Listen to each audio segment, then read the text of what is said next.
नमस्कार मित्रों, मैं राममोहन उपाध्याय अपने YouTube चैनल वेदिका उपाध्याय में आपका हार्दिक स्वागत करता हूं। मित्रों, आज की इस वीडियो में हम लोग प्राचीन इतिहास के महत्वपूर्ण प्रश्नों पर चर्चा करेंगे। सभी प्रश्न आगामी असिस्टेंट प्रोफेसर परीक्षा TGT social science, LT gate social science, PGT history आदि के लिए काफ़ी महत्वपूर्ण है। हमारा पहला प्रश्न है, निम्न में से किस स्थल पर उत्तर हड़प्पाई और गेरुक मृदभान चरण के बीच अतिव्यापन का पता लगाया जा सकता है। यहाँ पे अतिव्यापन मतलब ओवरलैपिंग, कहाँ पे?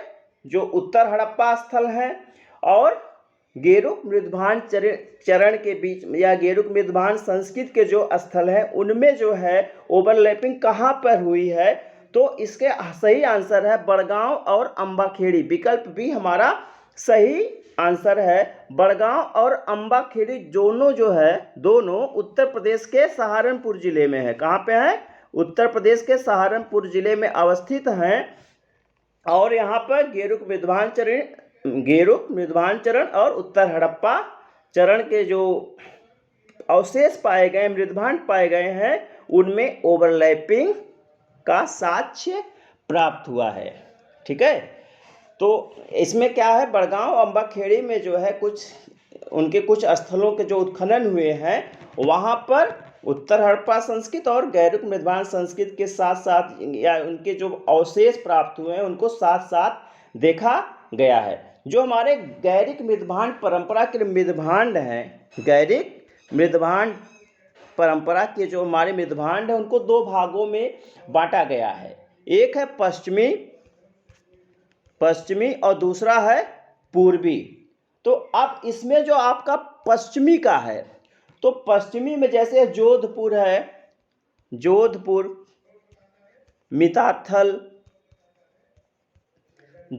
मिताथल है, धारा है, अम्बाखेड़ी है, धारा है, अम्बाखेड़ी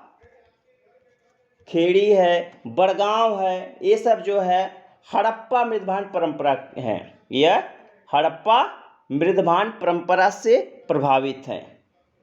और जो दूसरे हैं इसमें पूर्वी मृदभान जो हैं, जैसे है आपका अतरंजी खेड़ा है, साई पाई है। ठीक है, तो ये ऐसे स्थल है जहाँ के उत्खनन से जो अवशेष प्राप्त हुए हड़प्पा से प्रभावित नहीं है। मतलब जो गैरिक मृदभान परंपरा के जो दो पार्ट हैं, पश्चिमी और पूर्वी, तो जो पश्चिमी क्षेत्र से जो अवशेष प्राप्त हुए हैं वह हड़प्पा मृदभान परंपरा से ही प्रभावित हैं और पूर्वी क्षेत्र से जो अवशेष प्राप्त हुए हैं वह हड़प्पा के मृदभांडों से किसी भी प्रकार से प्रभावित नहीं है। पूर्वी और पश्चिमी में दोनों में अंतर है।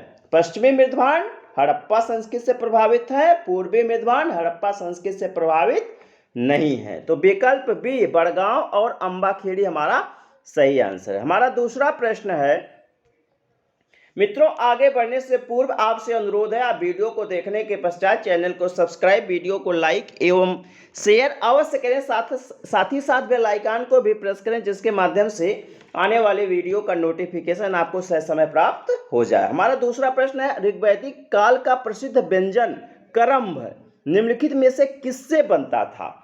करम्ब जो है एक प्रकार का ऋग्वैदिक व्यंजन था और उसमें जो करम्ब बनाने के लिए मुख्य रूप से जौ का सत्तू होता था और दही का प्रयोग किया जाता था। जौ के सत्तू और दही का प्रयोग किया जाता था, उसमें तिल भी मिला दिया जाता था। तो विकल्प डी उपर्युक्त सभी हमारा सही आंसर है।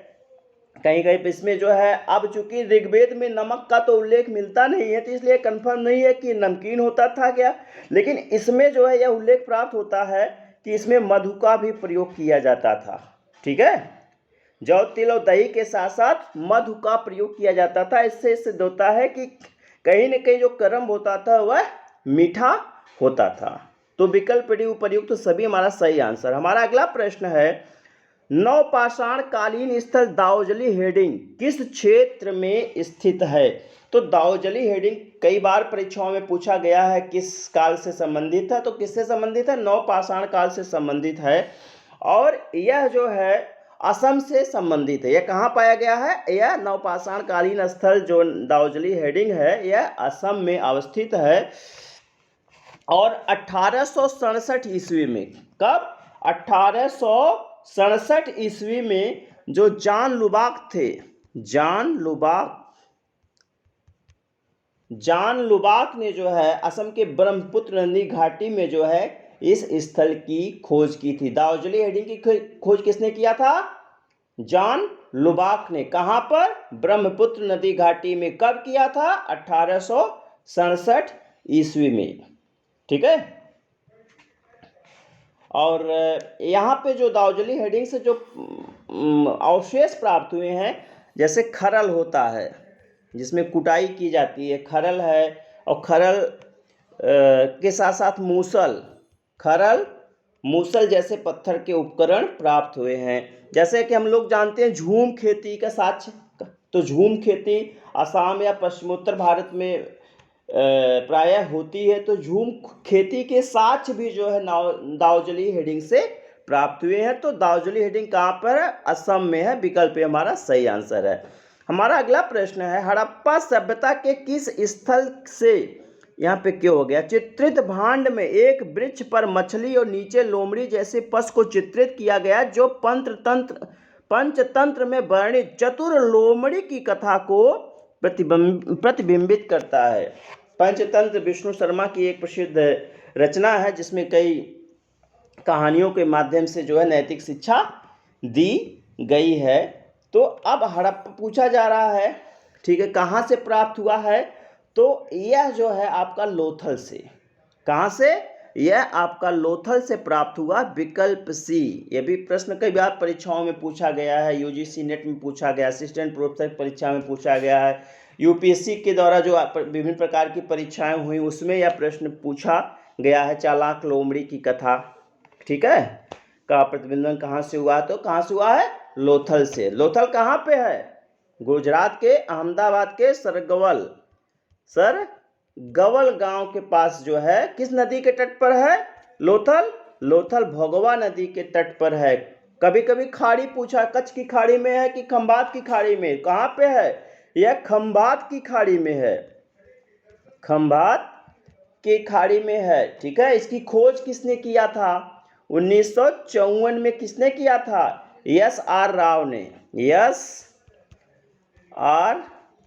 राव ने जो इसकी खोज किया था। इसके पहले की कई वीडियो में हमने जो है सिंधु सभ्यता, ताम्र पाषाण काल और आपका जो है पाषाणिक काल, इसके विषय में कई वीडियो बहुत विस्तार पूर्वक डाली है। और सिंधु सभ्यता से जो प्रमुख स्थल हैं वहाँ से जो अवशेष प्राप्त हुए उस पर भी विस्तृत चर्चा की गई है। एक बार आप जाके पुरानी वीडियो अवश्य देखिएगा। ठीक है। एक प्रश्न कभी कभी पूछ लिया जाता है कि भारत में समुद्री पुरातत्व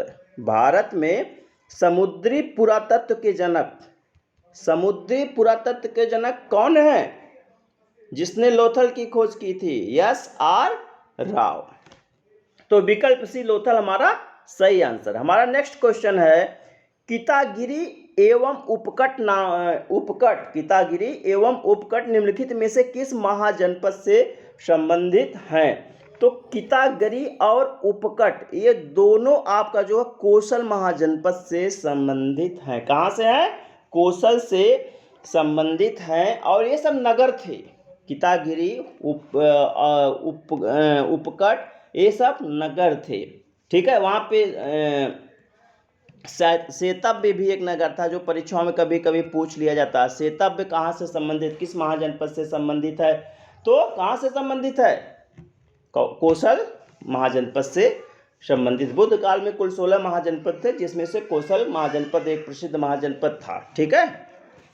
हमारा अगला प्रश्न है, निम्नलिखित में से किस शासक के सिक्कों पर उमा पार्वती का अंकन प्राप्त हुआ है? यह भी प्रश्न परीक्षाओं में पूछा गया। तो उमा पार्वती का अंकन जो है कुषाण शासक हुविस्क के सिक्कों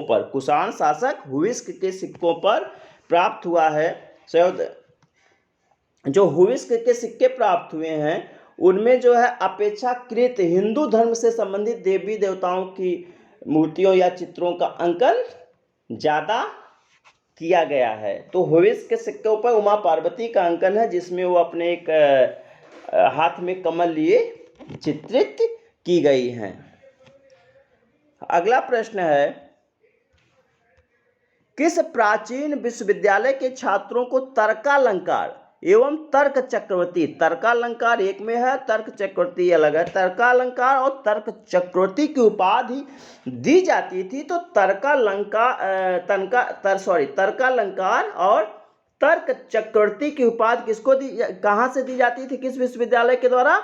विक्रमशिला विश्वविद्यालय के द्वारा प्रदान की जाती थी। विक्रमशिला विश्वविद्यालय का नाम आप लोगों ने सुना होगा। यह कहाँ पे है? बिहार के भागलपुर जिले में। कहाँ पे? बिहार के भागलपुर जिले में अवस्थित है। ठीक है। और बिहार के भागलपुर में है। और एक पाल शासक था धर्मपाल, पाल शासक धर्मपाल के द्वारा जो है इस विश्वविद्यालय की स्थापना की गई थी। और यहाँ के छात्रों को तर्कालंकार, तर्क चक्रवर्ती, पंडित, महापंडित, पंडित की उपाधि, जो यहाँ के वो होते थे, स्नातक होते थे, उनको पंडित की उपाधि दी जाती थी, महापंडित की उपाधि दी जाती थी, आचार्य जैसी उपाधियां भी प्रदान की जाती थी। तर्कालंकार और तर्क चक्रवर्ती। ठीक है। कहाँ से? विक्रमशिला विश्वविद्यालय। अगला प्रश्न है, उपचर निम्नलिखित में से किस महाजनपद का शासक था?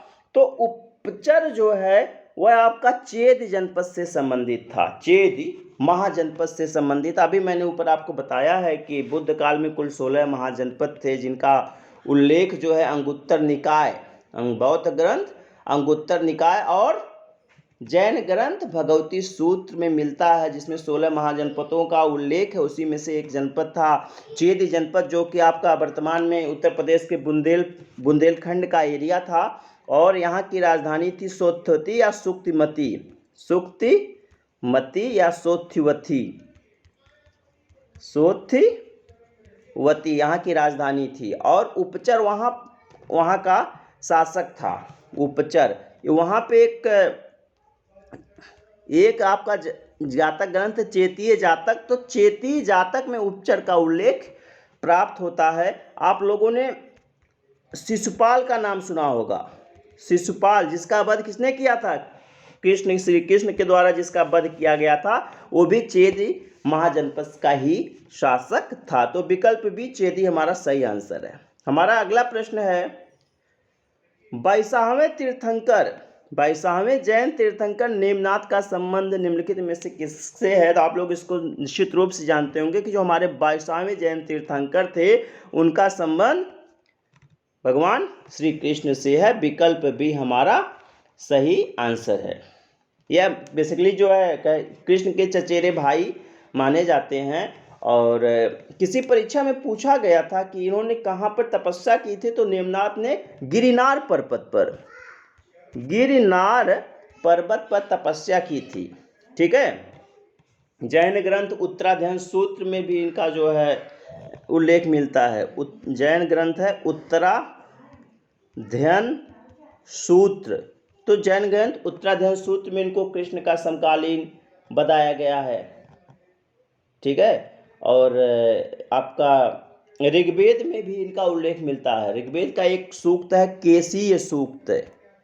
ऋग्वेद का सूक्त है केसीय सूक्त। केसीय सूक्त में भी इनका उल्लेख मिलता है। कभी कभी इनका प्रतीक पूछा जाता है, तो इनका प्रतीक क्या है? शंख।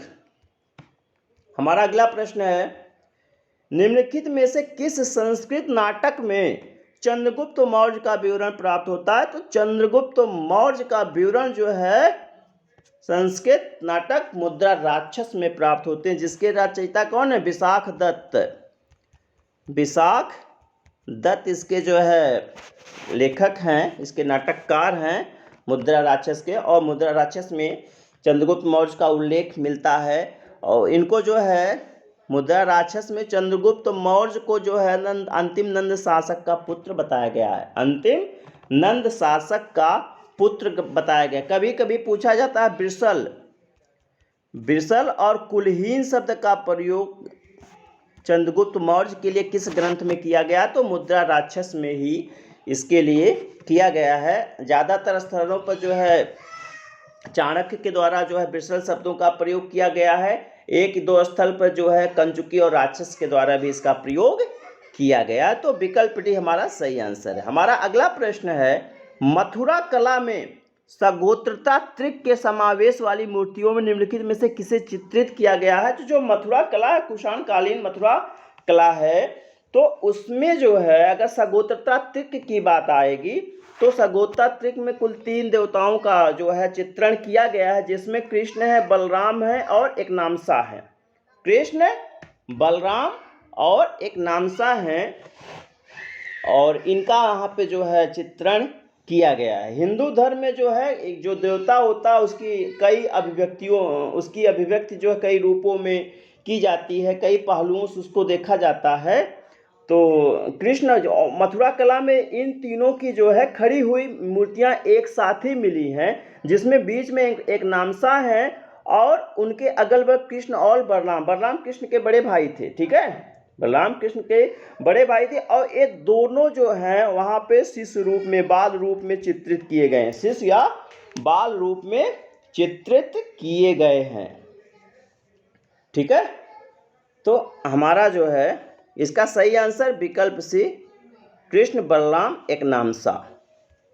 तो मित्रों, इस वीडियो में मैंने जो है कुल 11 महत्वपूर्ण प्रश्नों पर चर्चा की। सभी प्रश्न आपकी परीक्षाओं के दृष्टि से काफ़ी महत्वपूर्ण है। आप वीडियो को पूरा ज़रूर देखिएगा। वीडियो को देखने के पश्चात अपने सुझावों से भी हमें अनुग्रहित कीजिएगा। लंबे समय के उपरांत में जो मैं इधर वीडियो डाल रहा हूँ, अगर आप लोगों का सकारात्मक सुझाव होगा तो आगे मैं कंटिन्यू रेगुलर वीडियो डालने का प्रयास करूंगा। आप सभी को पूरी वीडियो देखने के लिए बहुत बहुत धन्यवाद। नमस्कार।